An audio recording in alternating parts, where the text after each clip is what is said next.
Appeals meeting in Town Hall on Court Street, Plymouth, Massachusetts. Tonight we have 4 cases to take care of and some other formal business afterwards.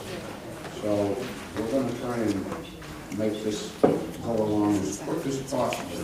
And the first case we are hearing tonight is case 4079, 10-minute Grandy Consulting for Julia and Alan Orensky, 24 Facility Road.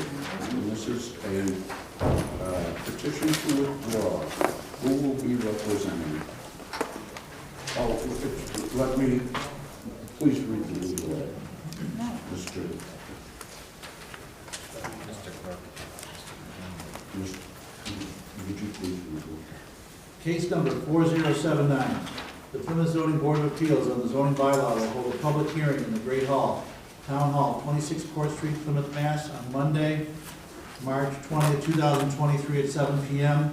to hear the petition of Alan Oransky and Julia Oransky requesting a special permit for section 203-9B for pre-existing non-conforming structures to construct additions on a multi-dwelling lot on the property of Alan Orensky and Julia Orensky, trustees, located at 24 Priscilla Beach Road, shown as lot 6-557 on plot 44 of the assessor's maps dated January 1, 2022, in an R20S zone. The petitioner or his or her representative and the other person desiring to be heard on this matter should appear at the time and place designated. Thank you, Mr. Conroy.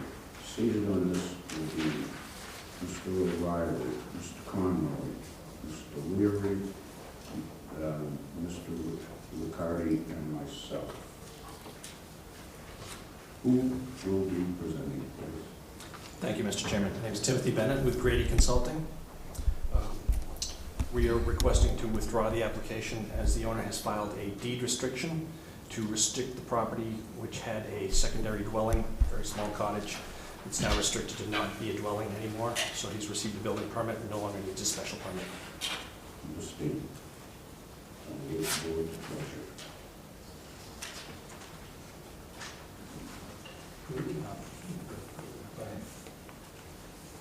Make a motion to accept his withdrawal. I second. Okay, all in favor? All righty. Thank you for your time. Will be withdrawn. Thank you very much.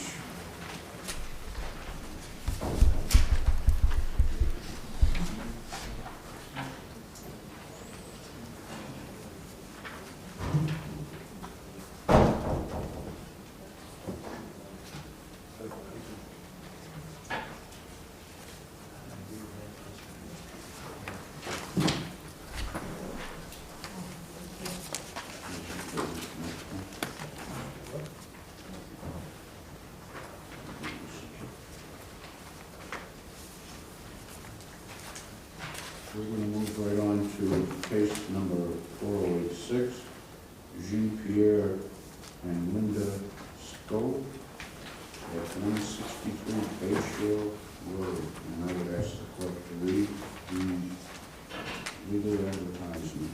Case number 4086, the Plymouth Zoning Board of Appeals on the zoning bylaw will hold a public hearing in the Great Hall, Town Hall, 26 Court Street, Plymouth, Mass. on Monday, March 20th, 2023 at 7 p.m. to hear the petition of Jean-Pierre Janisco requesting a special permit required for section 205-4 dimensional table to waive side setback to construct a deck and plunge pool on the property of Jean-Pierre and Janisco located at 163 Bayshore Drive, shown as lots B-55, B-56, B-67 on plat 43 of the assessor's map dated January 1, 2022 in an R25 zone. The petitioner or his or her representative and any other person desiring to be heard on this matter should appear at the time and place designated. Thank you. Seated on this will be Mr. O'Reilly, Mr. Connor, Mr. Leary, and Mr. Conroy. And Mr. Flaherty. Yes, good evening. Mark Flaherty for John and Janet Scov of 163 Bayshore Drive. The house on 163 Bay Shore Drive is relatively new, maybe 2010. So we were part of the construction, the engineering for the construction of that house. The house was sold to John and Janet Scove from Bridgewater. And their house in Bridgewater had a beautiful pool, but they wanted to move to Plymouth and they didn't have much room on this lot. So they came up with the idea of a 9x16 plunge pool. And you might ask, what is a plunge pool? It's about 4 feet deep with a little bit of a bench on it. So it's a very small pool. It's going to be surrounded on the low side by a 2-foot retaining wall to keep everything compact away from the vegetated wetlands, the bordering vegetated wetlands, as you can see on the plan. You can see where the wetlands are. We went to Conservation Commission, and the Conservation Commission issued a negative determination which essentially approved the project. We went to the Board of Health and said, Board of Health, we have a septic system in close proximity to the Scoves plunge pool, and we said to Karen Keene, the director of the Public Health, that we have a membrane barrier to keep any kind of any effluent from the septic system getting into the pool. She was absolutely fine with that. I spoke to her about the deck. There's going to be, instead of the lawn behind the house, is going to be a 32 by 38 foot nice deck that would lead into the plunge pool. The deck would be located over the septic system. And you might say, okay, how are we going to inspect the septic system with the deck over it? There will be hatches installed in the deck so that the hatch would be removed as the pumper truck for the septic tank or for the septic system. If it needs to be pumped out, it could be pumped out at both the septic tank and the distribution box. So Karen Keene, the director, was absolutely fine with those issues. At the planning board, there was a couple concerns raised. One is to make sure that there indeed is going to be an inspection of the septic system before the deck is built. We're happy to supply the Zoning Board of Appeals with a report from a local installer saying that the septic system was inspected and is in good working order before the deck would be going on. That was a statement that was worked into the recommendations to the Zoning Board of Appeals. Another issue that was raised by the planning board is during the winter, what are we going to do about the water in the pool? And so it's essentially the Scoves are going to have a kind of winter cover like many people's pool. And if for any reason the water from the pool has to be drained, they would hire a pumper truck to pump the water. It's going to be a saltwater pool. Any type of water that would come off would enter it, would be dechlorinated before it was pumped off. So a couple of issues that were raised by the planning board that worked its way into the staff report, into the recommendations to the Zoning Board of Appeals. So lastly, the property is bordered in all directions by entities owned by Brad Cushing. Brad Cushing has sent a letter to the Zoning Board of Appeals expressing its support of the project, saying it would, the overall work behind the Scoves house would be an enhancement to the neighborhood. So for these reasons, meeting the planning board's concerns, meeting the DPW's concerns, which were essentially what I reiterated to the board about making sure that there were hatches in the deck, showing the sonotubes for where the sonotubes are going to be placed for the construction of the deck. They're shown on the plan itself.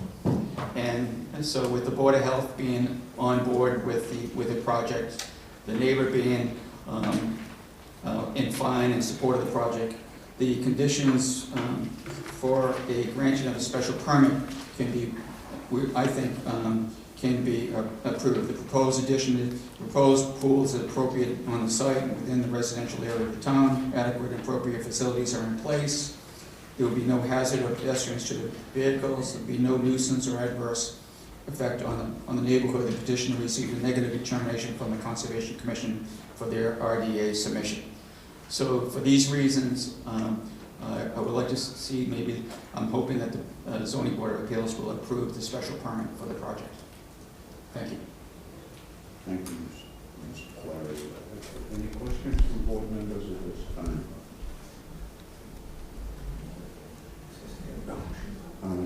I'm going to open this up to public comment. Is there anybody in the audience that would like to speak about this petition? Yes, sir, please.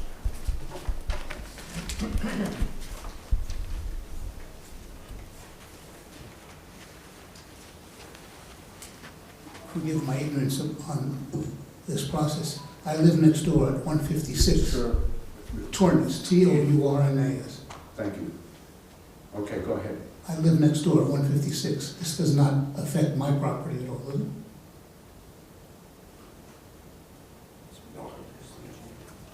When I went out there and looked at it, there's quite a bit of wetland between yours and theirs, both sides actually. I mean, is there a reason you're concerned? No, as long as it doesn't come into my property, that's all. And it's not from what I can see. No, it doesn't. I have no problem. Thank you very much. Is there anyone else? Okay, seeing none, I'm going to close public comment and bring it back to the board for board discussion.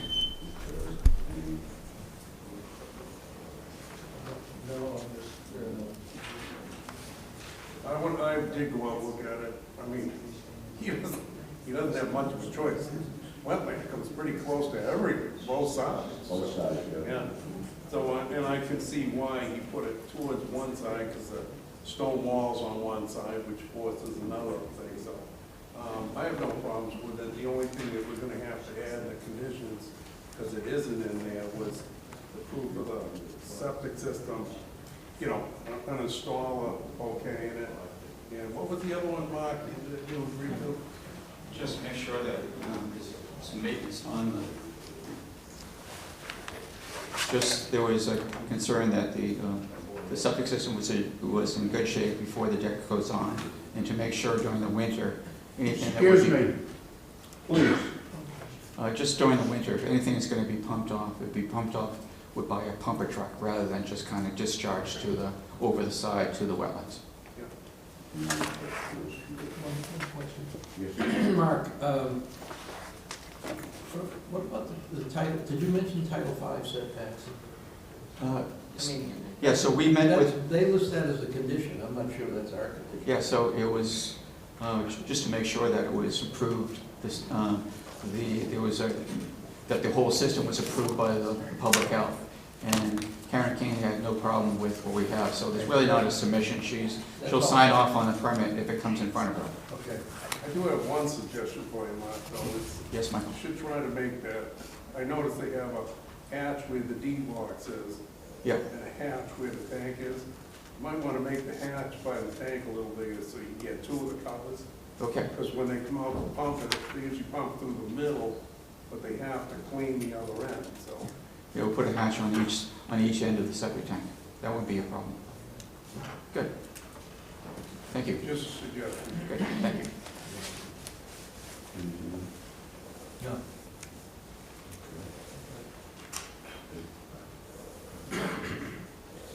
So, Let's talk those conditions again, what you done. the proof of passing the inspection for the Title V inspection.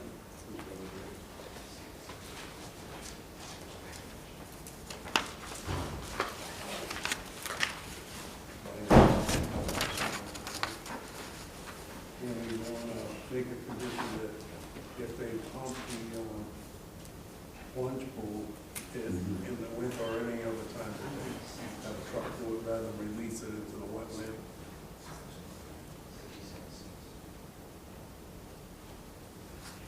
That's going to be number 6. Yep.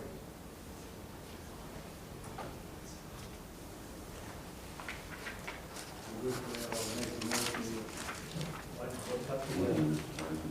So we have a couple things on Mark Clary's memo that we want to put in there. Yes. That addresses the conditions from the planning board.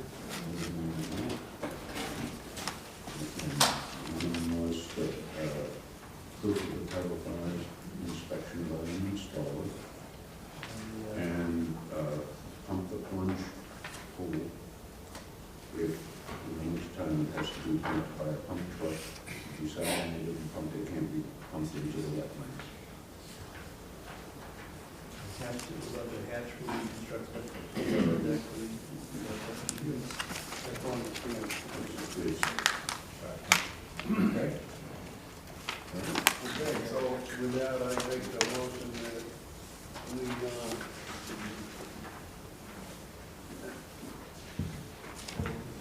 yeah, that we accept case 408 with the conditions listed. Thank you. Is there a second? Second.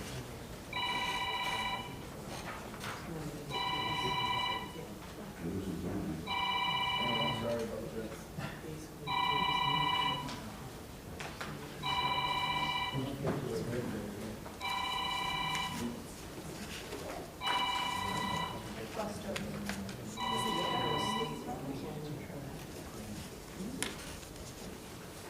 what's that? So, is there two?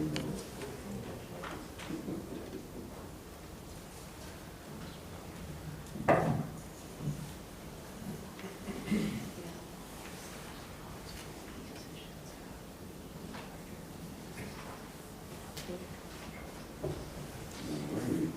I have a motion by Mr. Leary and a second by Mr. O'Reilly to approve case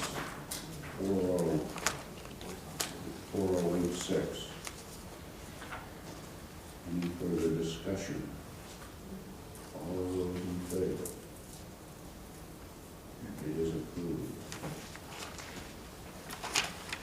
All set, Mr. Flaherty?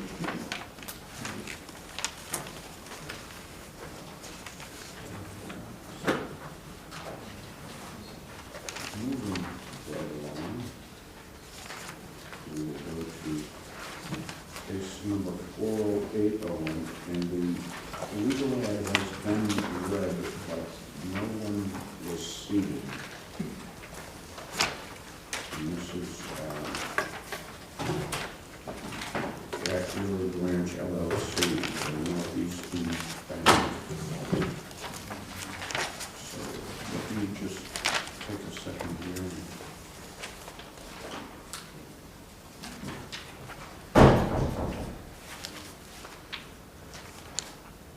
Seated on this case will be Mr. Curry, Mr. Lee, Mr. Conroy, Mr. O'Reilly, and myself. Please, for the record, who's presenting? I'm Nancy Nesbitt with AccuBranch on behalf of our client Northeastern Savings Bank, and joining me is Bart Steele from Viewpoint Sign and Awning. So, Christine, can we start this, is these PowerPoints started so I can advance? Oh, it's working. Okay, thank you. So good evening, zoning board members. Nice to see you again. We're here this evening to request your approval for a modification to special permit number 3764. We're asking to waive the number and sizes of the architectural facade signs. A little bit of an overview. We believe that signs need to be large enough without being overwhelming, excuse me, so that when you're driving down the road, you have enough time to see them to make the decision to turn in safely versus potentially driving by and then having to do a U-turn. We did previously withdraw a request to have a freestanding pylon. We took that off of the plans, and so we believe the signs that we're proposing are not too large and are needed for safe and easy visibility. A little bit of orientation, we'll be referring to some of these directions so you can see the location where the bank branch will be located in front of the current market basket. So you can come in from Plimpton Road or Carver Road, and we'll be referring to those directions as we show you some of the pictures that we have. This is the site plan showing that we're at the corner of the entrance with a light as you can turn in.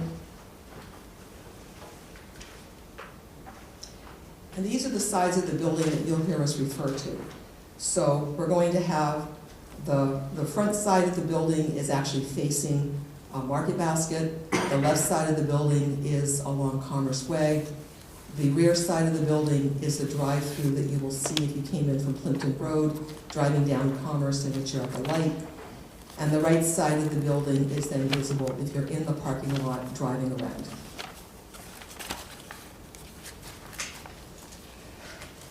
Good evening, members. My name is Bart Steele. I'm with Viewpoint Sign and Awning. Just briefly, like brief description of, we have 4 architectural signs that are going to be on the building. 3 of the signs are going to be non-illuminated signs, acrylic letters, pin-mounted, individual letters on the end of the building. The north elevation, which is the front side of the building that faces Market Basket, is going to be 35.9 square feet. I have detailed renderings there that give you all of the letter heights and the square footage of the signage. That left side of the building, dimensional letters facing Commerce Way, that's going to be the main primary sign with the 47 square feet. Again, individual letters, non-illuminated, indirectly lit with spotlights and or downlighting, whatever they end up choosing to do there. I have all of the dimensions if you want me to go over each one of these things. But the next dimensional letters that we see are on the right side of the building. Those again are non-illuminated, individual acrylic letters with the bank logo pinned on the facade, neatly up in the section of the building as you see it there. The only sign that's going to have any type of illumination as it relates to the signage would be the rear of the building, which would be by the drive-through.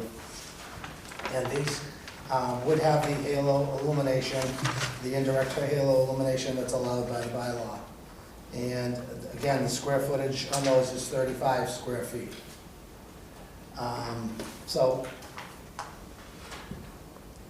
we're here for the special permit, and you know the proposed signs do meet the considerations that are set out in your bylaw.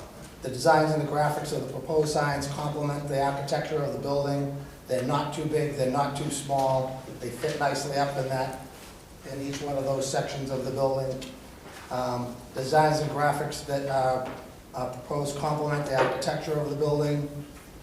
The proposed lighting on the one rear sign is consistent with the indirect lighting requirement of your bylaw. The signs as planned are going to be the bank logo colors. Nothing unusual there. The size of these signs is consistent with others that are in Cranberry Crescent, and there will be no nuisance or adverse effect upon any residential neighborhood here, as this is well into the commercial zone there. You know, we feel that the board can approve this application without being a detriment to the neighborhood or the surrounding areas. I'll be happy to answer any technical questions regarding the signs that you might have. Okay, so on one of them, I see the sign that's on the dormer. What is it, That's the front side. yeah, and so that's not lit, that's not gonna be illuminated, Correct. correct? Yeah, okay. The other thing is, you can do that because there's a dormer there, so you're putting it on the dormer. If you guys were to lose the dormer, you cannot have a sign on the roof in the town couldn't pass it. It can only go 1 foot above the sidewall. So we're calling that the sidewall. I don't have an issue with it. I think it's excellent plans. I like the idea there's only one sign that's lit.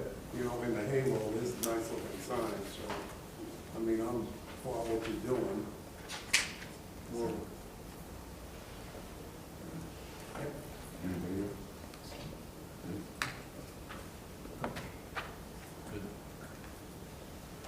Okay, anything else you would like to all set, thank you. At this point, I'm going to open it up to the audience. Is there anybody in the audience that would like to speak in favor of this petition?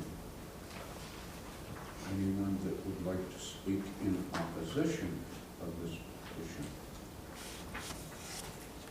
Seeing none, I'm going to close public comment and bring it back to the board for discussion. And I will start with Mr. McConaughey. I'm in favor of granting them the waiver. The signs pretty much meet everything that's already in the shopping center. There's only one that's going to be illuminated as halo, which, like Michael said, it's a nice sign when it's a halo backlit. There's nothing about this that's any unusual. It all blends well, so in that area, it's not a residential area. Okay, Mr. O'Reilly. I think it's a nice design, I have no objections.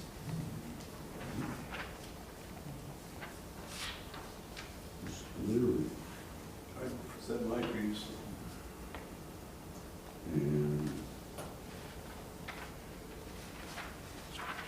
And I'm fine with the signs. in that case, I leave the board's pleasure.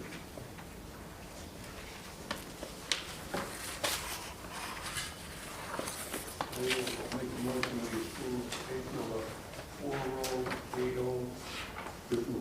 Before we do that, we got that secondary report from the planning board. Why do we have two? Two. Yeah. Yeah, if you look, they went back to the planning board, back to them. And so there's one condition. That's all I've got, Mr. Mayor. Yeah. Right. And everybody is okay with that? Okay. So there was a motion.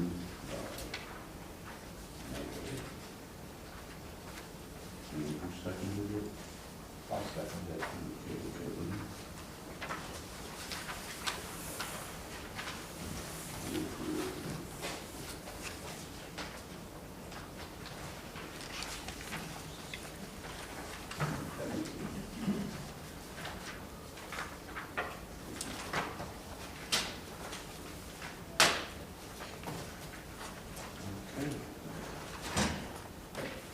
We have a motion by,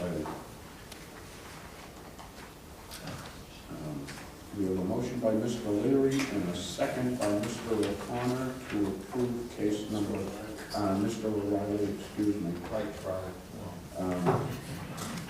The guy that says he can play ball. You don't have to put that on the record. To approve case 4080 with one condition. All those in favor? It is unanimous. Thank you very much. You're welcome. At this time, the board's going to stand in recess for about 5 minutes to catch up on some paperwork and other things. Our next case is Save the Pine Barrens, case 4085, and I will ask the clerk to read the ad into the record, please. Case number 4085, the Plymouth Zoning Board of Appeals on the zoning bylaw will hold a public hearing in the Great Hall, Town Hall, 26 Court Street, Plymouth, Mass. on Monday, March 20, 2023 at 7 p.m. to hear the petition of Save the Pine Barrens, zoning appeal under Mass GL, Chapter 40A, Section 7, 8, and 15, and ZBA special permit case number 3879, dated March 6, 2018, extended for 2 years on February 17, 2021, of the Building Commissioner's December 29, 2022 denial of the December 19, 2022 demand for enforcement of a cease and desist and remediation of unlawful earth removal at Firehouse Road on the property of E.J. Pond of Cranberry located at Firehouse Road and 140 Firehouse Road, shown as Lot 1A and 2-2 on Plat 121 of the Assessor's Map dated January 1, 2022, in an RR zone. The petitioner or his or her representative and any other person desiring to be heard on this matter should appear at the time and place designated. Thank you. Seated on this case will be Mr. Connolly, Mr. Connor, Mr. Leary, Mr. O'Reilly, and myself, who will be presenting for the record. For the record, Margaret Sheehan, Attorney Sheehan for Save the Pine Barrens, petitioner. Go right ahead. Thank you, Mr. Chair. I'm representing Save the Pine Barrens. We're a nonprofit group whose mission is to protect and preserve the land and waters of southeastern Massachusetts, including the Plymouth Carver Sole Source Aquifer, federally designated by the US EPA under the Safe Drinking Water Act in 1990. It serves as the sole drinking water source for 200,000 people in 7 towns, including Plymouth. Save the Pine Barrens asked the Zoning Board of Appeals to enforce the bylaw and the 2018 special permit issued to Pontiff Cranberry for sand and gravel mining and to overturn the decision of the building commissioner that there are no violations.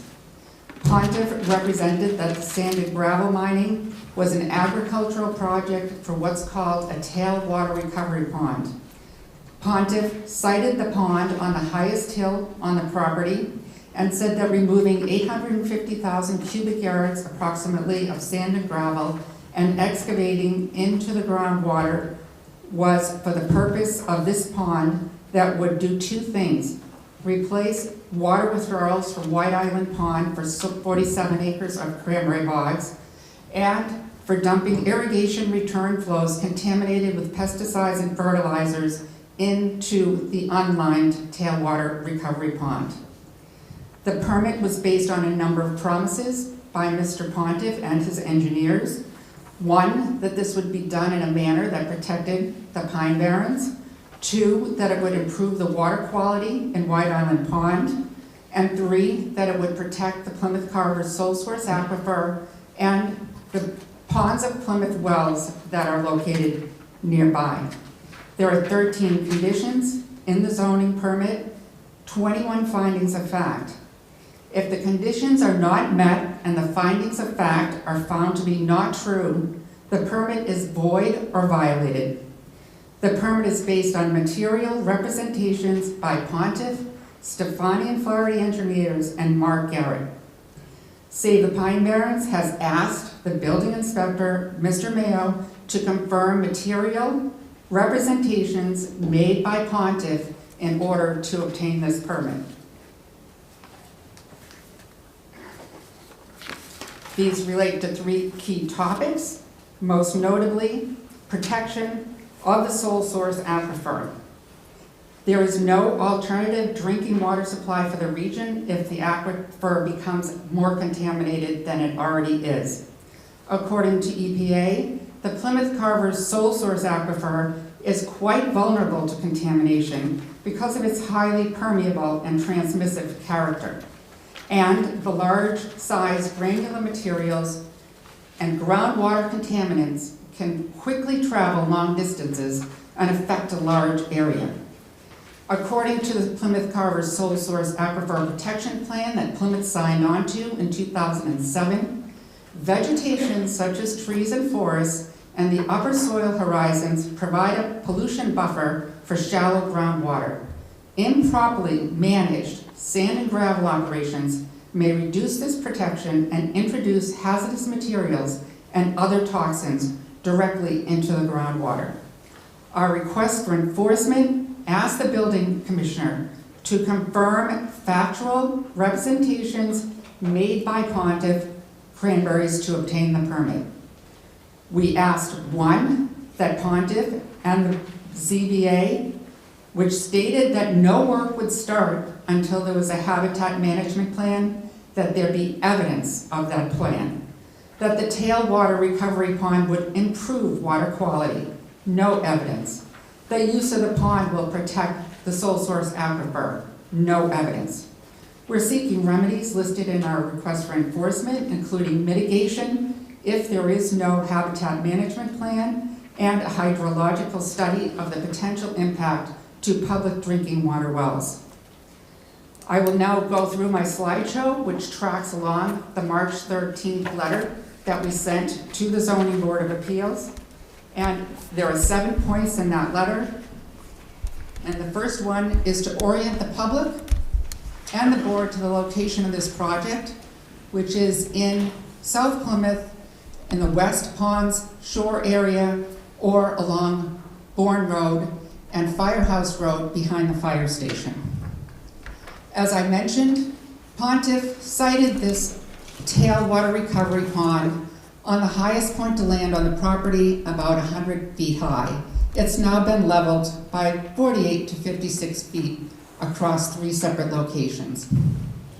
Before this operation began, this was forested uplands, pitch pine and scrub oak forest, priority habitat designated by the Natural Heritage and Endangered Species Program of the Massachusetts Endangered Species Act program. The project is adjacent to White Island Pond, East Basin, and it is in the Buzzards Bay Watershed Association. Shortly after the excavation began, this is a picture of sand and gravel mining and silica sand and excavation into the groundwater as of about January 2021. This shows that the total area that has been denuded and excavated is about 21 acres, and that's in approximately 2021, October 2021. Again, the Plymouth Carver Sole Source Aquifer is the water that you're looking at that this pond is excavated into. Violation number 1 in our March 13th letter, no habitat management plan. The special permit, condition 10, said that the petitioner shall confirm any regulated wetland areas in the northeast quadrant and consult with the Plymouth Conservation Commission prior to the finalization of the on-site habitat management plan. Finding number 11, that the state provided a letter stating the project as proposed is exempt from the Massachusetts Endangered Species Act review, provided that the proposed habitat management plan is implemented. Pontiff represented to the ZBA in September and in August 2017 that no work would commence until the petitioner has provided documentation of an on-site habitat management plan approved by Natural Heritage and Endangered Species. There is no doubt that the project is located in endangered species habitat and pine barrens ecosystem. This is a map from UMass showing pine barrens habitat overlaying the entire site at one point. Here's another map showing that the entire site was at one time priority habitat, again, under the Endangered Species Act. In response to our request for enforcement, the building commissioner provided no evidence of Pontiff's compliance with condition 10 or finding 11. No habitat management plan, no consultation with the Plymouth Conservation Commission. Our evidence shows in the form of my affidavit stating that I did public records requests to the town of Plymouth and the state of Massachusetts for the habitat management plan. As a result of those public records requests, no habitat management plan was found in the state or town records. We are requesting that the Zoning Board of Appeals confirm or deny the existence of that plan, and if no plan exists, and the work started without it, that's a clear-cut violation of the permit. Just so that people can understand where this is located, I'd like to play this video. Can you assist me with figuring out how to start the video? On this slide. Yep, right there at the bottom left.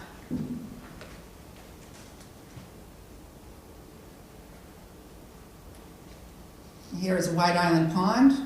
You can see the location.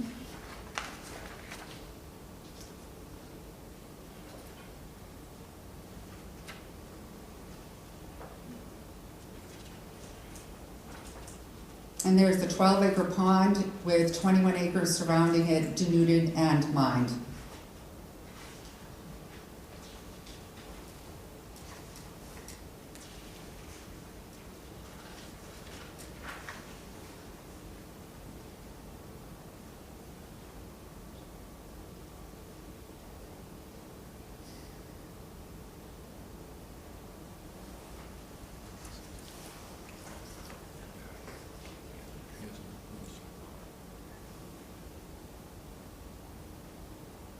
You can see numerous areas of mining, which I'll get to later.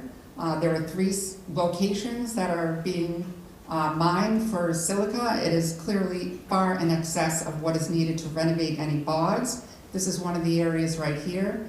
The calculations that we reviewed from the town did not take into account the mining in these areas. That's the 3rd area.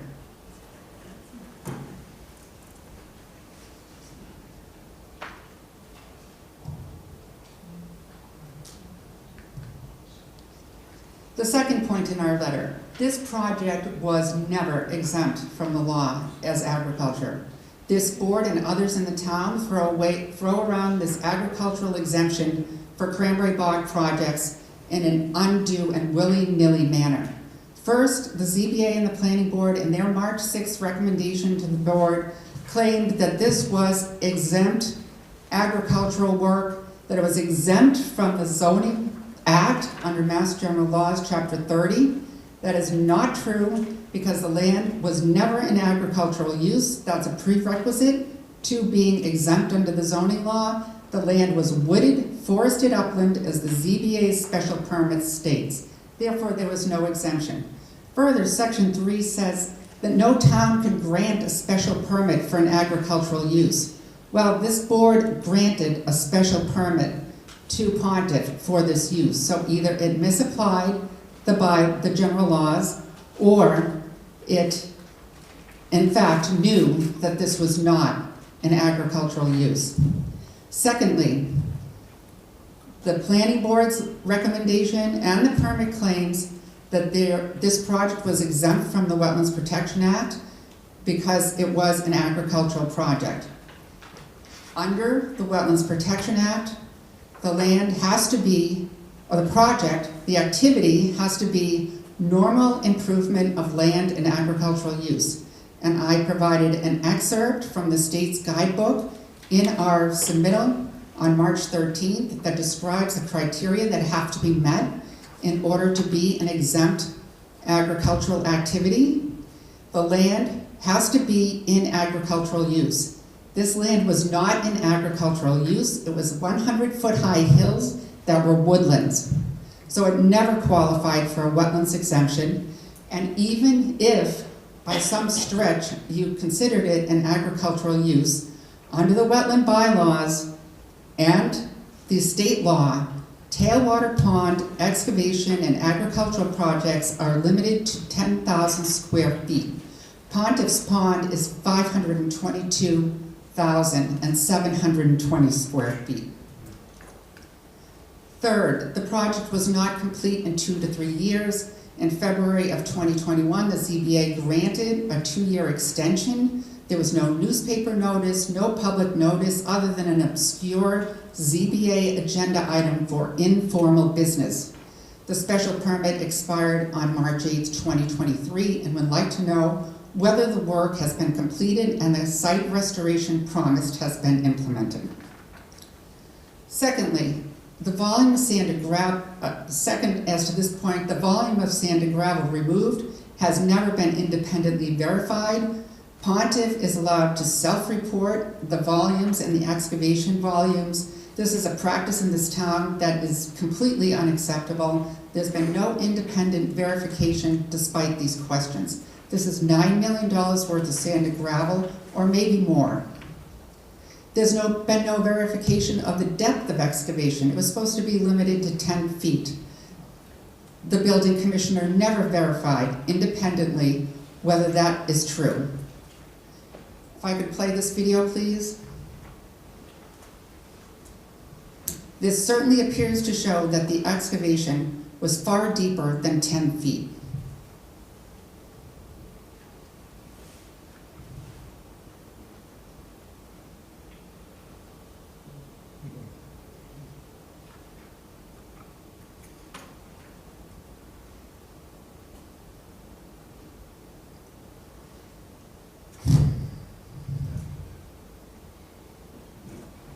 It's a big stick.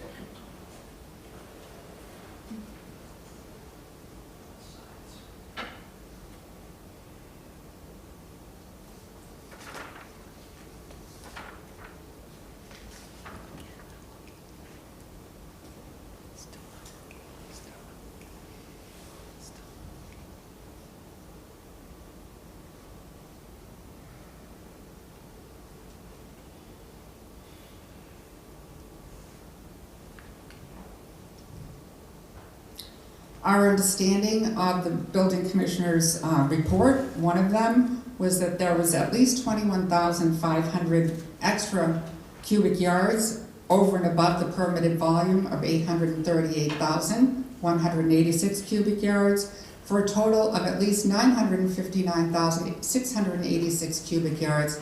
And if we misunderstand what the building inspector was in fact saying in that memo where he described moving from one borough pit and how Pontiff couldn't, you had to use this other borough pit because the other borough pit was too far away. We'd like a complete explanation of that. It really makes no sense whatsoever. The building commissioner had no authority to allow the volume to be exceeded under the special permit.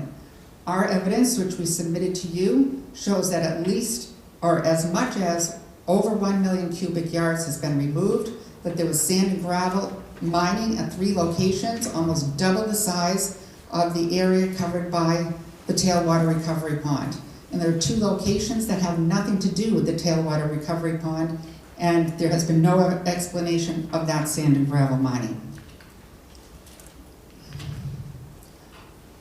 Point number 4 is all the promises that are made in the special permit that this project would improve the water quality of White Island Pond and protect the aquifer. The special permit finding number 18 says sand and gravel mining for the tailwater pond will help improve the water quality of White Island Pond.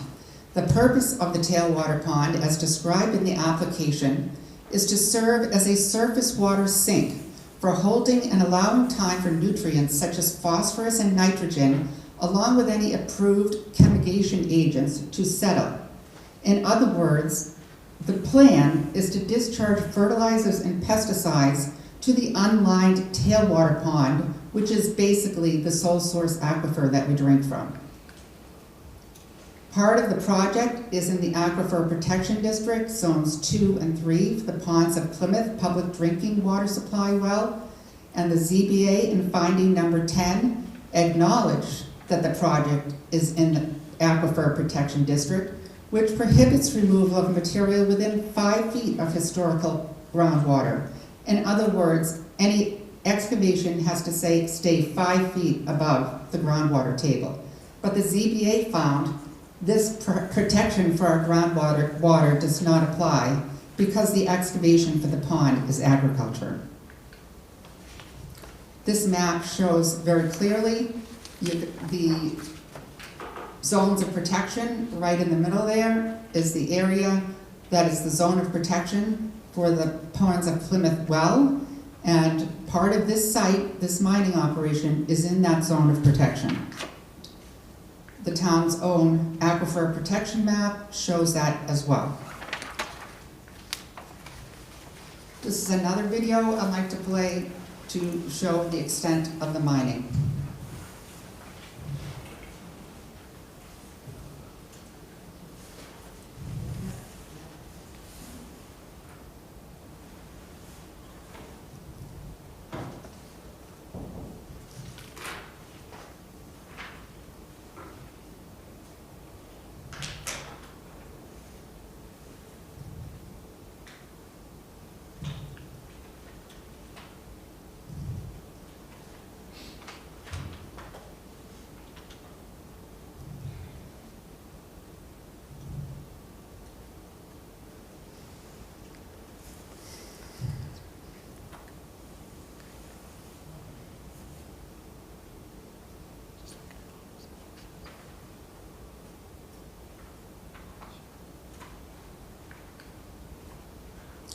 I would like to address the point that this is cranberry farming. The Zoning Board of Appeals permit and the permit application is replete to references that this is a best management practice for cranberry bog operators.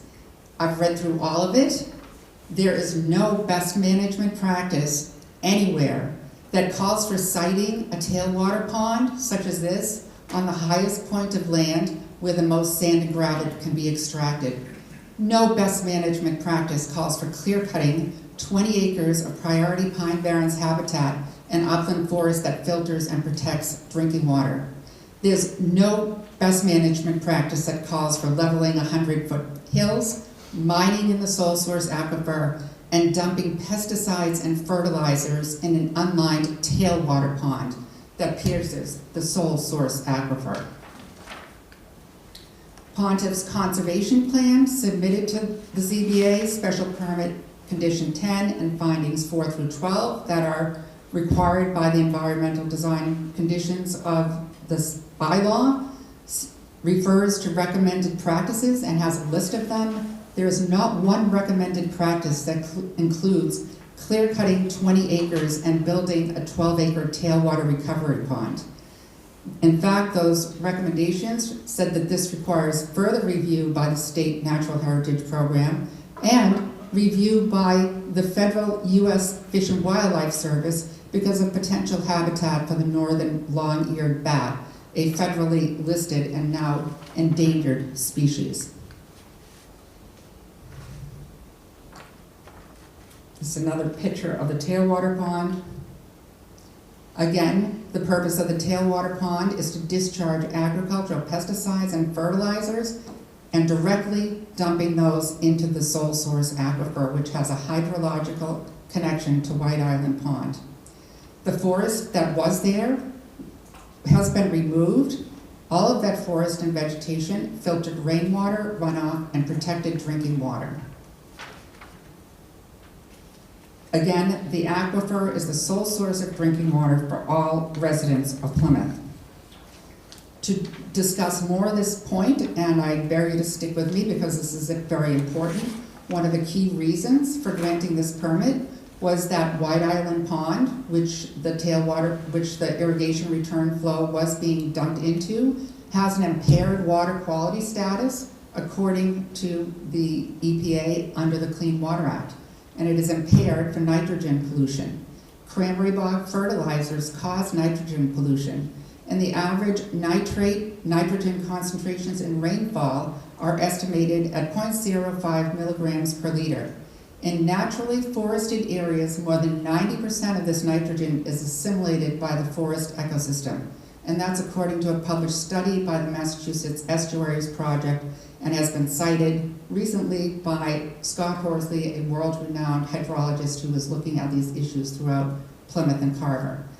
The clear cutting of the forest eliminates this assimilation, allowing the nitrogen to directly enter the groundwater and contributing to drinking water contamination.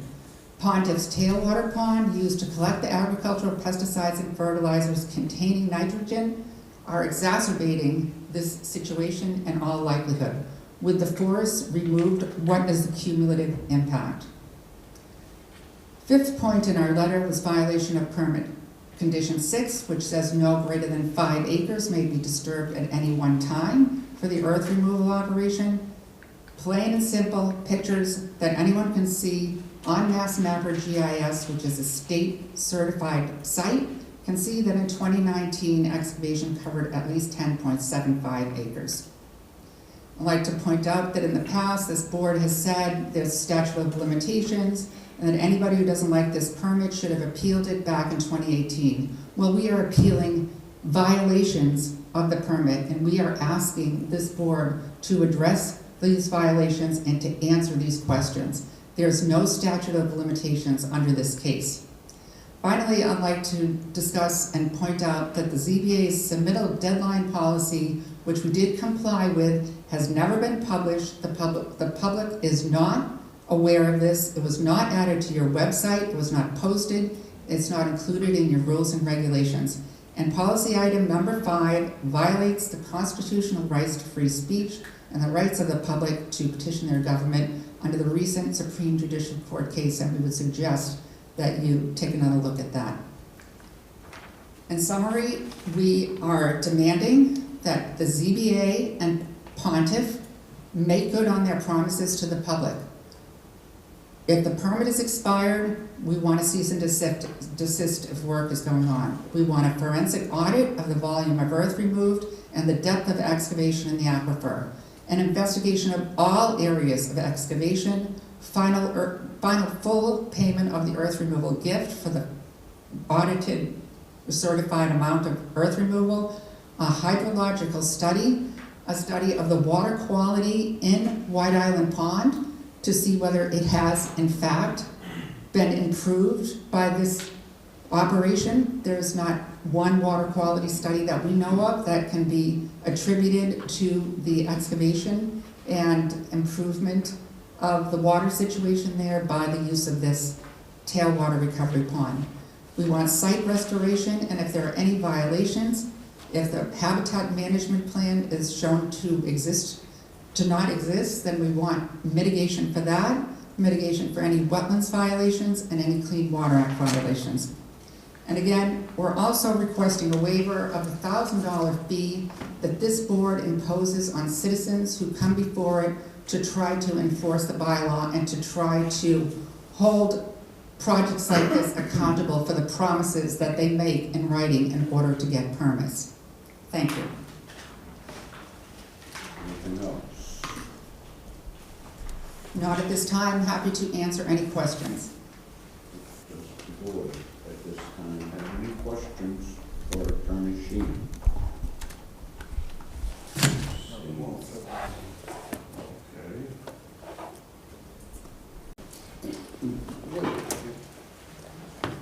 I'm going to open this up to public comment. Is there anybody in the audience that would like to speak to this petition? Yes? Yes, Mr. Chairman.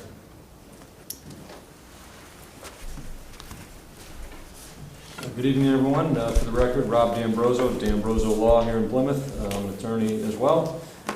Thanks for the time. There's a wide-ranging discussion. I'll try to be a little briefer than my sister Sheen here.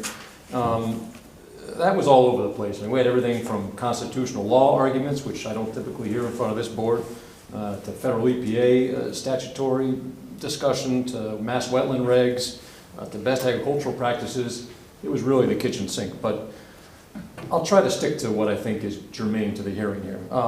At best, that presentation exhibits a tortured understanding or a misunderstanding of engineering, science, the permitting process, the town of Plymouth's zoning bylaw, and the state regulatory framework. At worst, that's a willful smear campaign and a publicity stunt. I'll give them the benefit of the doubt and assume their heart's in the right place, but there's an awful lot of issues with what was presented tonight. I'm going to start with a couple procedural items. First of all, on March 13th, there was a submission with a number of new arguments and demands that didn't tie back to the December 19th letter. So sections 2, 3, 4, 5, 6, and 7 of that March 13th letter were a series of new demands.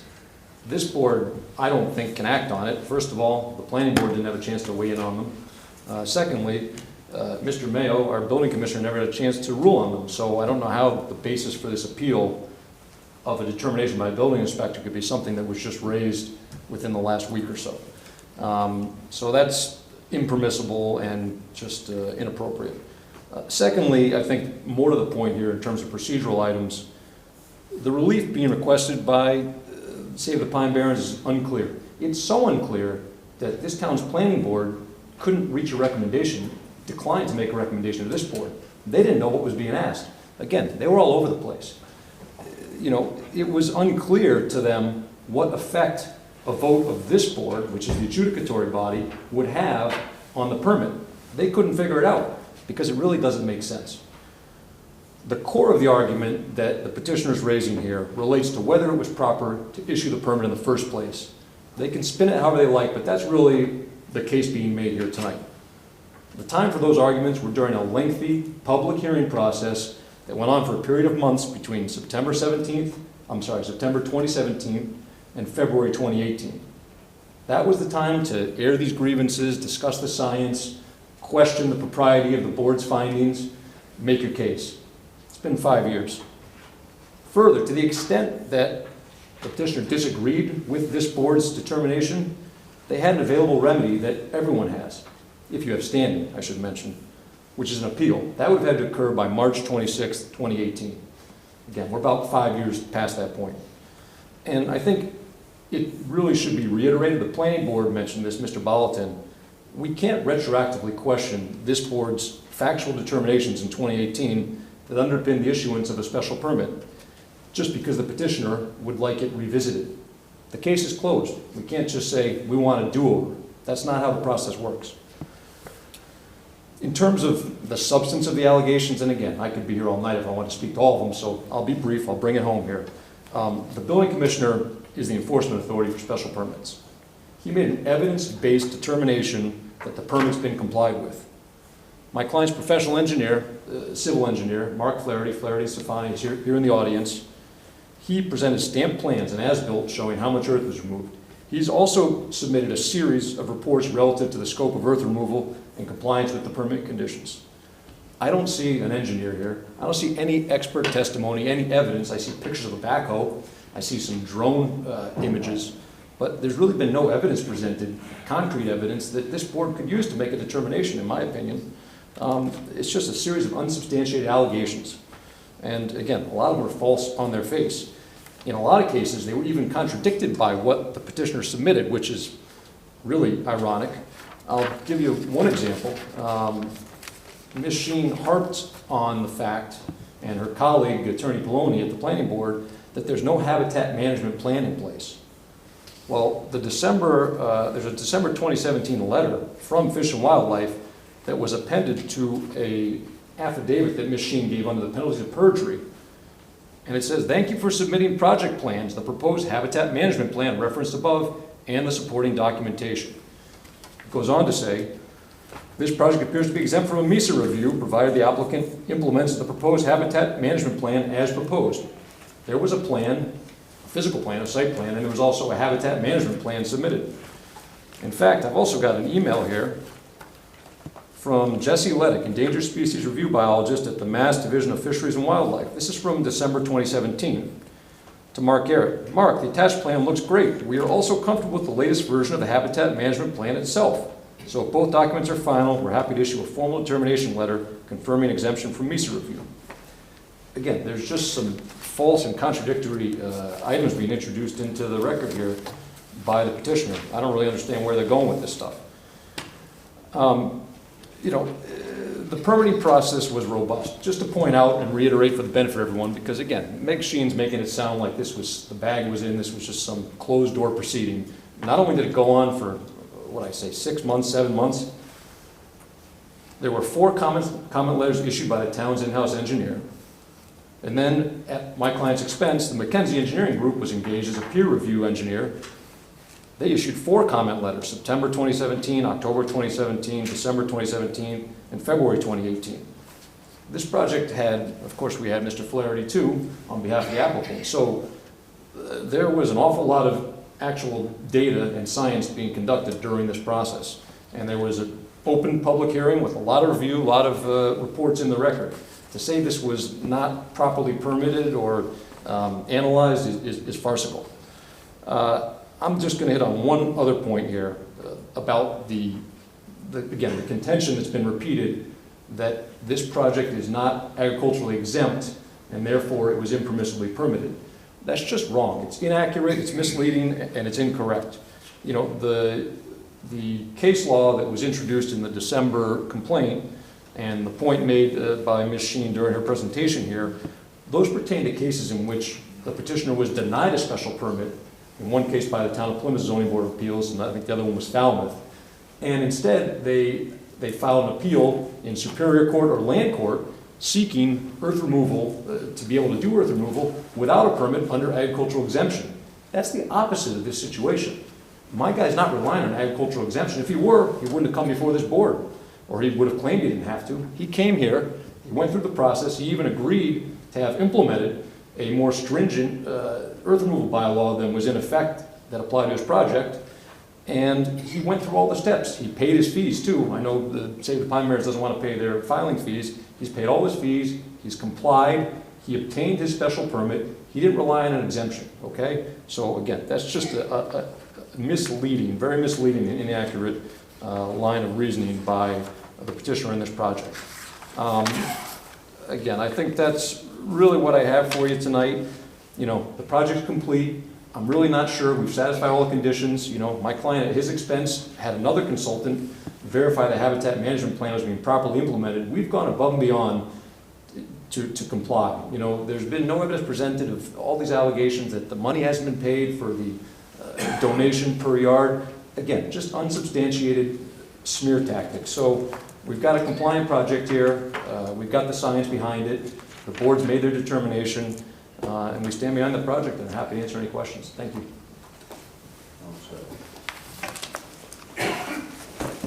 Anybody else? I'd like to respond to that. Before you do, let's let everybody in the audience, and then you'll have an opportunity to wrap it up. Thank you. Is there anybody else that would like to speak? Yes.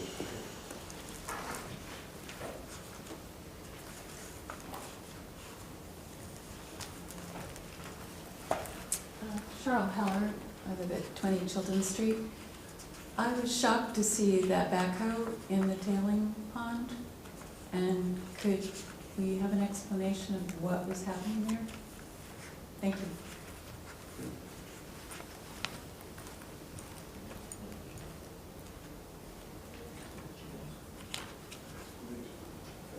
Yeah. Is there anyone else? Yes.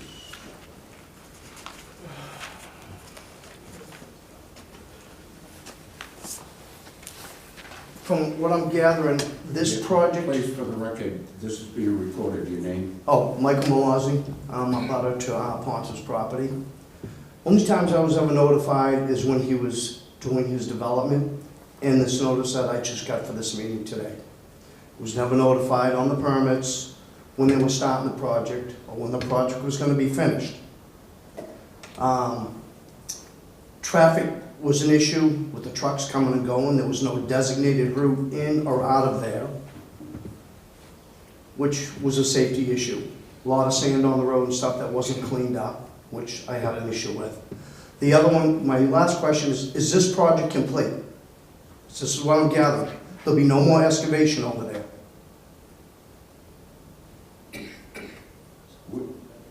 You're making a statement. If I'd like to know if the project is complete. Excuse me, if the engineers or somebody wants to respond to that, they can, but we won't, Okay. you know, we won't. Well, I thought this was a meeting to continue the permit for the excavation over there. Okay. So I'd like to know if it's gonna continue or if it's all done with. Well, How much more excavation are we talking out of there?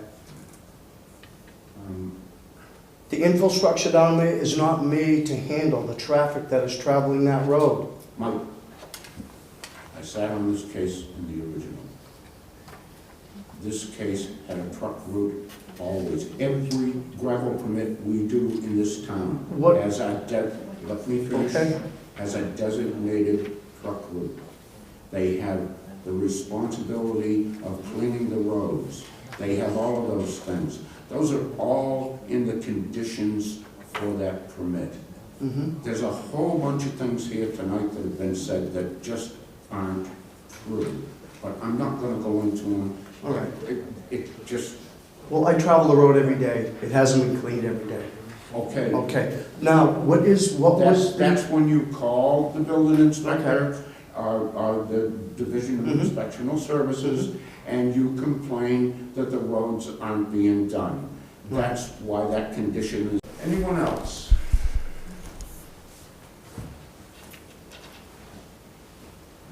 Okay, I'm gonna close public comment. Before I do, I would like our attorney to weigh in so far, please. Sure.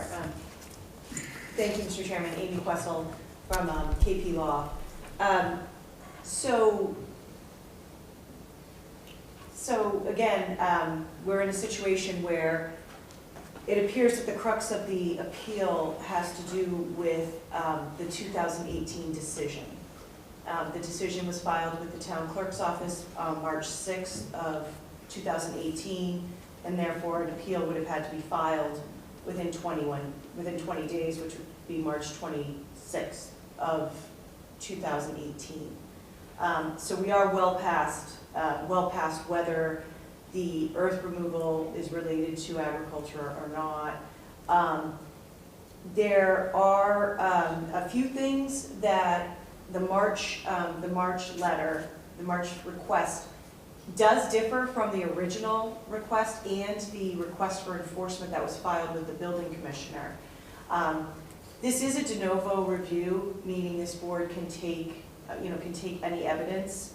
However, when it changes the request, particularly in a Section 8 and Section 15 appeal, we're stuck in a little bit of a predicament because the appeal is from Mr. Mayo's determination not to enforce, based on the request to enforce. We now have other requests that have been made that are not necessarily tied to the original request.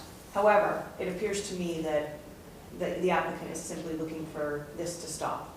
They're looking for the excavation and the earth removal to stop, and I probably will get an argument that they're looking for more than that. But with regard to some certain elements of their March request, even your decision of 2018 mentions the proposed habitat management plan. So clearly there was a habitat management plan that was submitted. Why Ms. Sheehan, under her public records request with the Commonwealth, did not receive that, I don't know, because it clearly states that it was submitted to Natural Heritage. Number two being, with the agricultural being exempt from the zoning and the Wetland Protection Act, that all goes back to the 2018 decision, in my opinion. This argument that the plaintiff misrepresented within 2 to 3 years, there is clear evidence that a extension was applied for or granted on February 17th of 2021, which would have given the permit 2 more years. And then again, number 4 is the reservoir being put on a 100-foot hill. Again, that was before you in 2017 and 2018. That's shown on a plan that was approved as part of the 2018 decision. If there was a problem with that, it needed to have been appealed back, 20 days later, back in 2018. The violation of condition 26, the 5-acre disturbance, that's something that's a fact question. I'm not sure if Attorney D'Ambrosio wants to address that further. That might give the board a little bit more information, I think, on that one. And then the last 2 with regard to statute of limitations, I stand by my position that elements of this request for an enforcement that go back to why this decision was granted needed to be appealed back in 2018. And the last one is an appeal or a challenge to your submittal deadline policy of February of 2023, which has nothing to do with this case, and I think would be considered you. Yes. So if the violation didn't occur until, say, a year ago, there's too much land that's taken out, so it didn't happen when the decision was made. It's a violation of the permit if that did happen. Mm-hmm. Say it happened last year. When would the statute of limitations end on a violation like that? If the violation is ongoing, it would still be within, there could still be a request for enforcement on that. All right, thank you very much.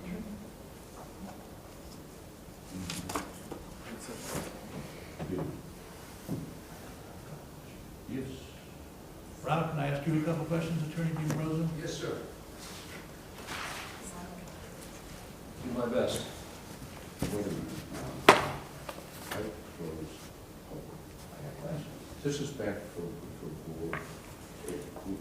Let me ask, is the board willing to let Mr. Ambrosia answer some of his questions? Excuse me, we can't hear your discussion. I don't think that's open meeting law appropriate. I wear hearing aids to help in situations like this. Everybody else is hearing me.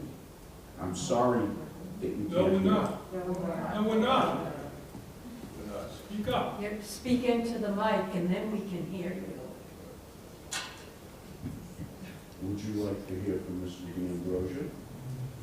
Did you hear that? Would he like to hear from Mr. D'Ambrosia? Definitely.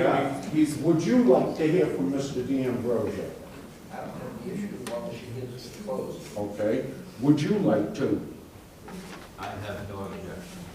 Mr. Conway, go right ahead and ask your questions. Hi there. So how come there has been a management plan submitted? Habitat management plan. Yeah, of course. I mean, we wouldn't have gotten the MISA waiver without it. It's laughable to say it wasn't submitted. Just because she didn't get a copy of it when she asked them for it, doesn't mean it doesn't exist. Mr. Mayor, is there a plan on record for the town of this habitat management plan? You know if one exists? Not to my knowledge, but to my knowledge, they've satisfied the requirement in the special permit. So you have no knowledge of it, but you think that one exists because they wouldn't have gotten this far. So the requirement of the special permit was for them to consult with the Conservation Commission about that best management plan, and to my knowledge, they consulted with them. There's no requirement for you to have a copy of that plan. I'm just trying to figure out, I understand. So, all right, so it seems like it exists. I think we got to figure out how you can get one of the trees like this machines. And then, I mean, there's a reference to that plan in a letter that was No, that's appended to her affidavit. so I just wonder what's going on here. I'm just trying to. I think there's a poor understanding of the permitting paradigm, frankly. And then, From Mike Barrett. Mr. Mayo, has more than 5 acres been disturbed? The total project is more than 5 acres. Well, at one time, under the bylaws, it can only be 5 acres per be disturbed at one time.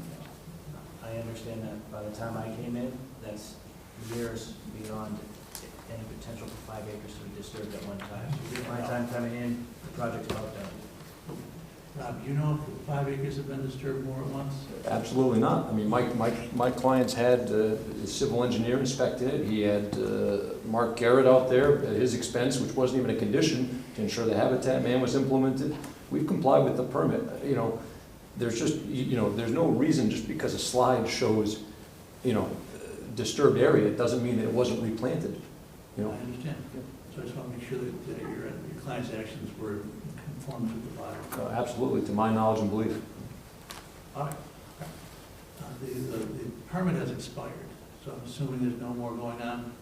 Yeah, I believe that earth removal is complete on the site. Thank you very much, Rob. Excuse me, you've offered me the opportunity to respond. Yes, please. Mr. Mayor, did you want to say something? I just wanted to make sure that it doesn't get lost in translation, that the site was constructed to be an active cranberry bog. So there will still be equipment out there working. It's an active cranberry bog, agricultural operation. So even at the completion of gravel removal, you will still see equipment there working. It takes a certain volume of sand on an annual basis to operate a cranberry bog. And they have every right to do so to operate that cranberry bog. Thank you. Yes. Yes, I would like to clarify that it does take a thin layer of about a few inches of sand every year, every other year, or every few years, to sand a bog. You don't need to do industrial scale sand mining in order to generate sand to sand 7 acres of bogs. You can go on any best management practices and see that it's a thin layer of sand, otherwise you're smothering the bogs. I'd like to respond to Mr. D'Ambrosio. As far as the planning board not being able to come to a recommendation, the planning board has no authority over this topic. An enforcement request, called a demand for enforcement to the building inspector. There's no role for the planning board. It might be nice if they wanted to review it, fine, but that's completely irrelevant. Our requests were clear from the beginning. There's nothing new. We consistently asked for proof that this project was providing the results that were promised time and again, and that were recited in the permit, that this would improve the water quality in White Island Pond, that dumping pesticides and fertilizers into an unlined pit in the aquifer was going to protect the wells. There's not one shred of evidence of this. Mr. D'Ambrosio said that this was not exempt agriculture. Your decision and everything that has gone on here has claimed and stated time and again this was exempt agriculture. The Mesa review that he's talking about, that letter says that this is exempt agriculture. So which is it? Exempt agriculture or a sand and gravel mining operation? Certainly, under the case law of the state, it's the latter. There was never any follow-through by Mr. Mayo, the building commissioner. I received a one-page letter with a checkbox, no evidence of a violation. There was never any evidence-based determination that I know of. There's no evidence of this priority habitat plan. What did it actually accomplish in terms of protecting the 9 butterfly species and the moth species that it was supposed to protect? The permit is expired. We expect that there would be absolutely no excavation at all. There's plenty of sand out there for him to sand his bogs, his 57 acres of bogs or 47 acres of bogs. And if this board is going to let developers and sand and gravel mining operators come here and make promise after promise after promise and never require that those promises be kept, then with all due respect, what is the point of our zoning bylaw and these permits? You can read that permit. It goes on and on about how this is going to protect the Pine Barrens, protect the water quality, improve the water quality in White Island Pond. Where is the proof? There is not one scintilla. And that is an ongoing violation of the permit, and there's no statute of limitations here. Thank you. Okay, now, that ends it. I'm going to bring the discussion back to the board, and this is for the 5 of us to discuss, and we will listen to advice from the town attorney if we need it. But that's all that are going to talk about this for the rest of the evening. Yes. Can I ask Mr. Mayor a question? You certainly may. So Lee Hartman references that the town has periodic inspections have been conducted through the inspectional services and planning staff. Can you tell us about these periodic inspections that have been conducted out at this location? Yeah, so the periodic inspections are typically a combination of the engineer of record for the project, and in this case it's Mr. Flaherty. So those periodic inspections are typically paid for and inspected by the engineer of record. Our office does make periodic inspections off and on.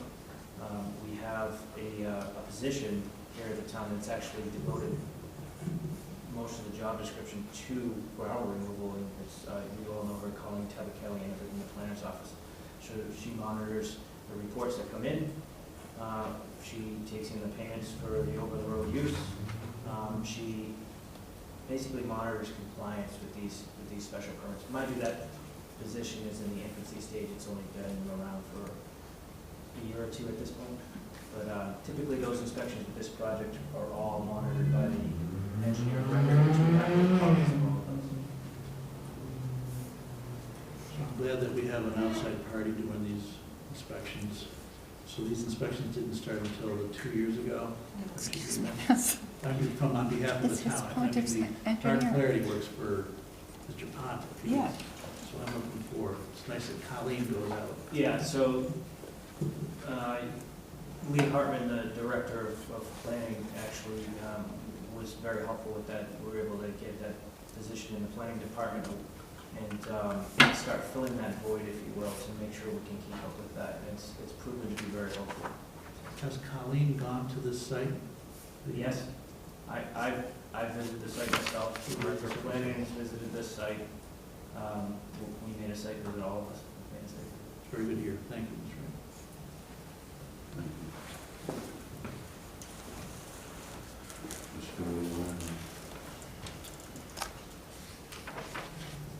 Well, I think my biggest question was on the habitat plan, that from the documents that I've seen and that you've presented in the testimony, it looks like there is a habitat plan, so that question has been answered. And then my other question was actually in the packet about the amount of gravel that has been removed, so my questions between my review of the packet over the weekend and the questions I had this evening have been answered.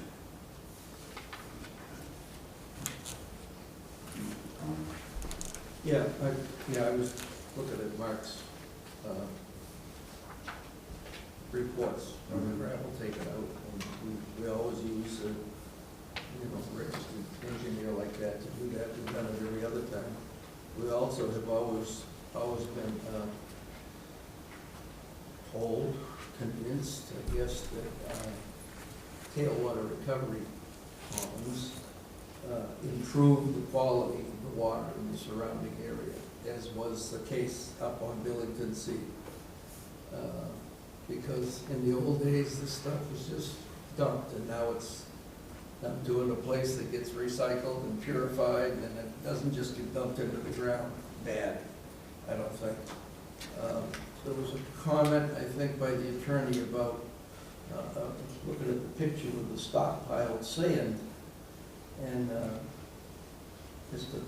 Pontiff made it clear in one of his letters that most of the sand that came out of the building the pond was stockpiled on his property, so he didn't have to bring in sand from elsewhere.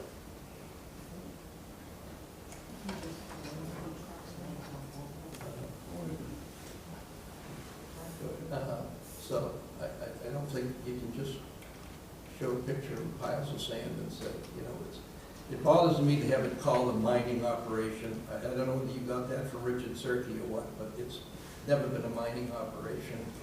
And it also bothers me that you see these things that say demand for enforcement, but I don't know. I think there's been enough stuff contradicted that I don't see any great issue. Don't know where to start. Okay, so. Right at the beginning. Yeah, right at the beginning. Okay, this should have been appealed, like they say, within 20 days of the thing, for the original, to discuss a lot of the things that Ms. Sheehan pointed out, because they were in the original agreement. First of all, I do environmental testing. I've done it for 25 years. And I'm going to tell you something. First of all, it's phosphorus and nitrogen that gets in the ponds. That's why these tailwater ponds were originally put into the best practices farming. And once, because they'll be cut off from White Island Pond, it will improve their water quality. One is, it doesn't say anywhere in the conditions they have to go over and test White Island Pond, period. That's not in the conditions. You may want it, but that's not there.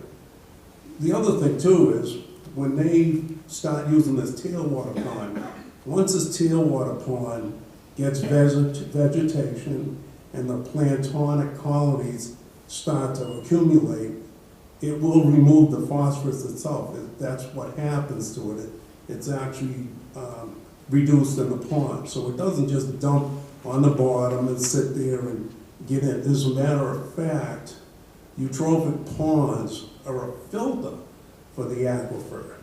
They actually filter the phosphorus and the nitrogen out. So I disagree with those points anyways, not that it makes a hell of a lot of difference, because that should have been brought up at the time of the original permit.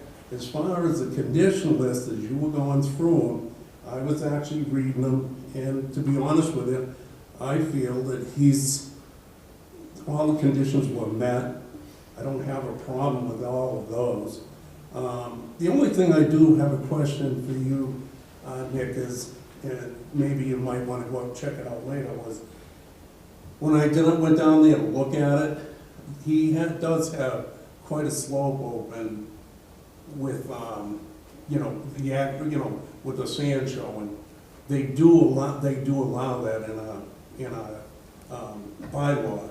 However, I'm just wondering if, as much as he has open, whether it meets that, whether he should cover some of that with the soil. I don't know. It might be something you might want to just look at. I'm happy to go out and take a second look. Yeah, because I mean, other than that, I went down there, looked at it, and I'll tell you, I mean, it is gonna improve White Island Pond, it has improved Billington. I've been involved in Billington for 20-something, 30 years, trying to get that cleaned up.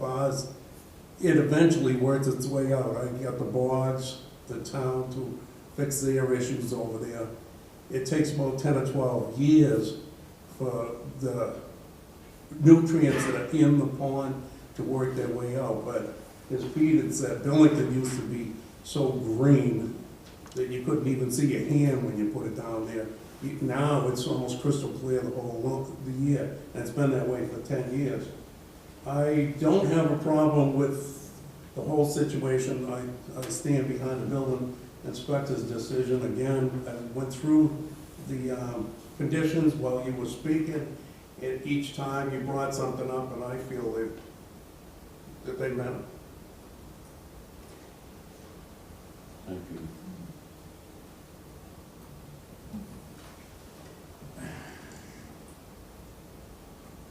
I believe I sat on this case.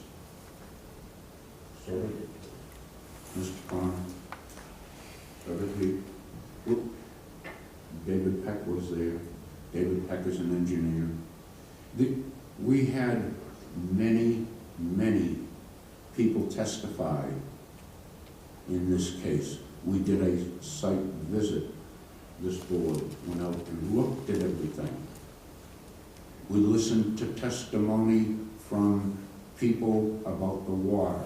We listened to testimony about exactly what Michael was just talking about the abilities to help the groundwater by putting in tailwater recovery ponds. We listened to a whole bunch of stuff and didn't make a snap decision.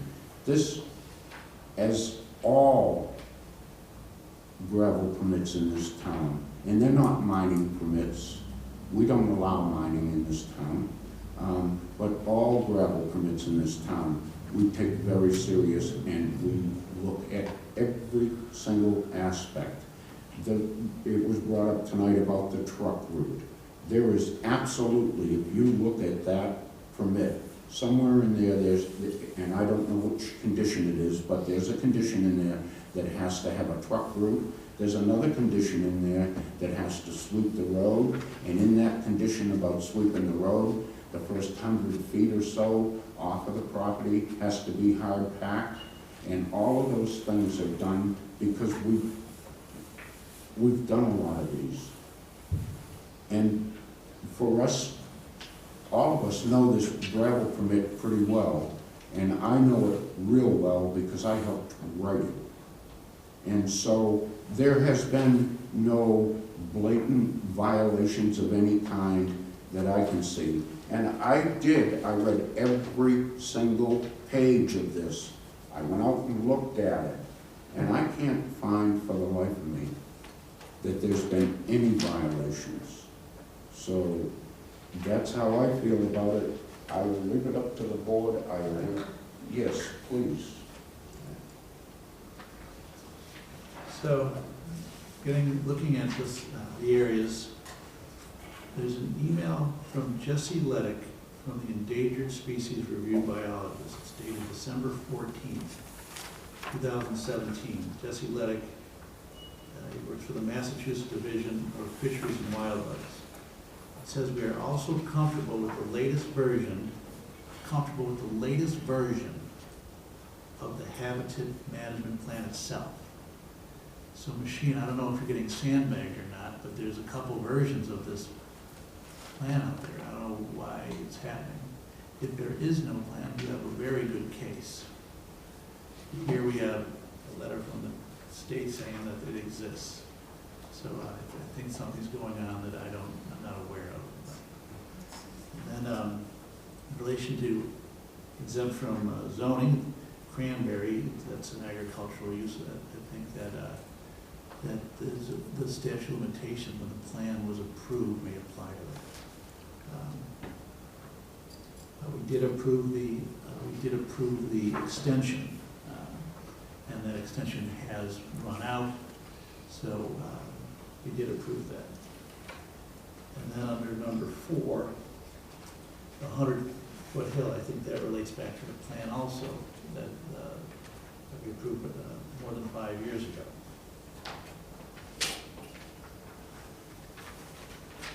Say number 5, that about the 5 acres of disturbance. We've had Attorney D'Ambrosio stated that to the best of his knowledge that hasn't been violated. It's a question of fact. Our building inspector says that he doesn't think, he was only here for 2 years, so we don't know. So it could have been, but from what I'm seeing, we have a person saying that it has not been violated.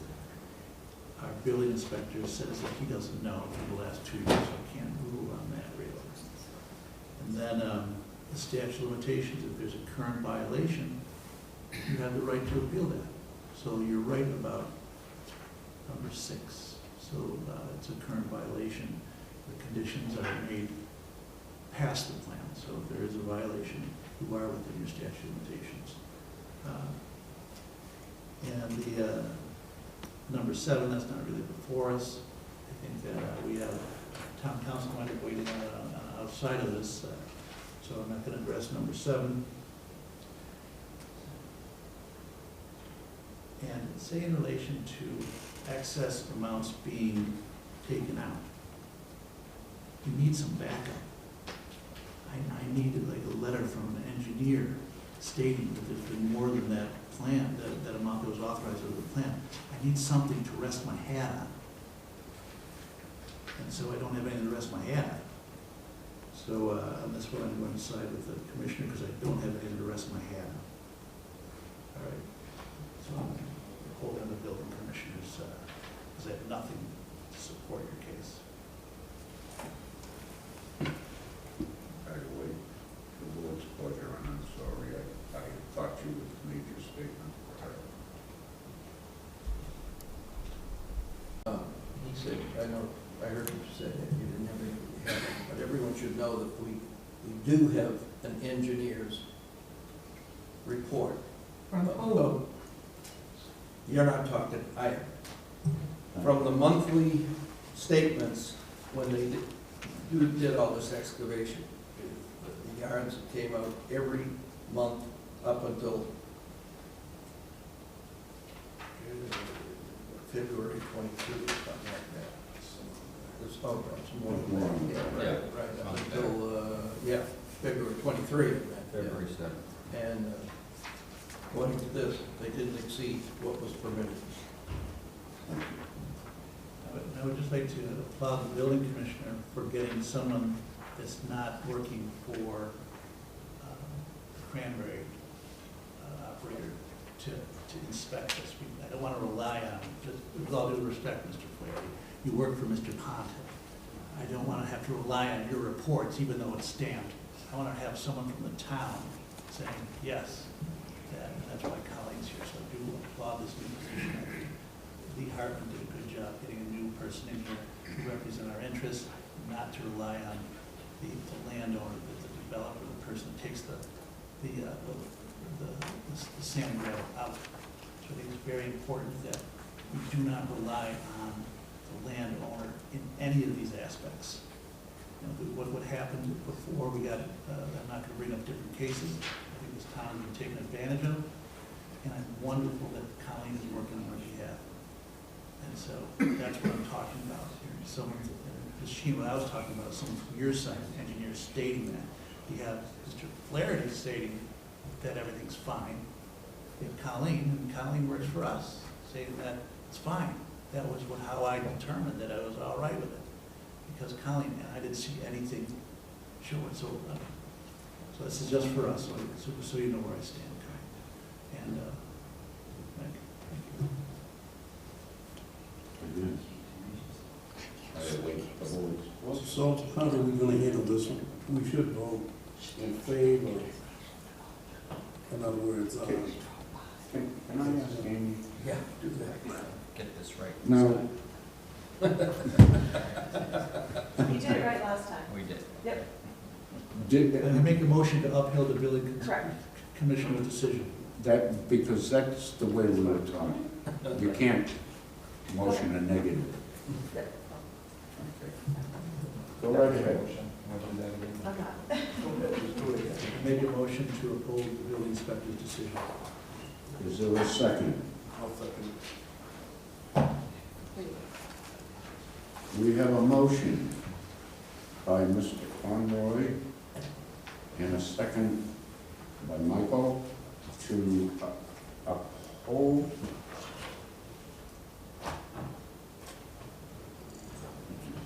To approve and uphold the building commissioner's decision. correct. All those in favor?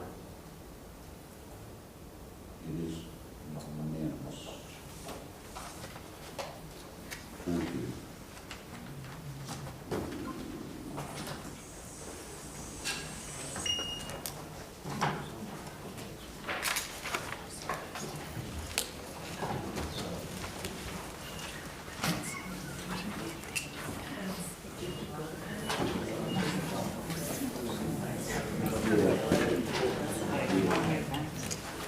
This board stands in recess for 5 minutes.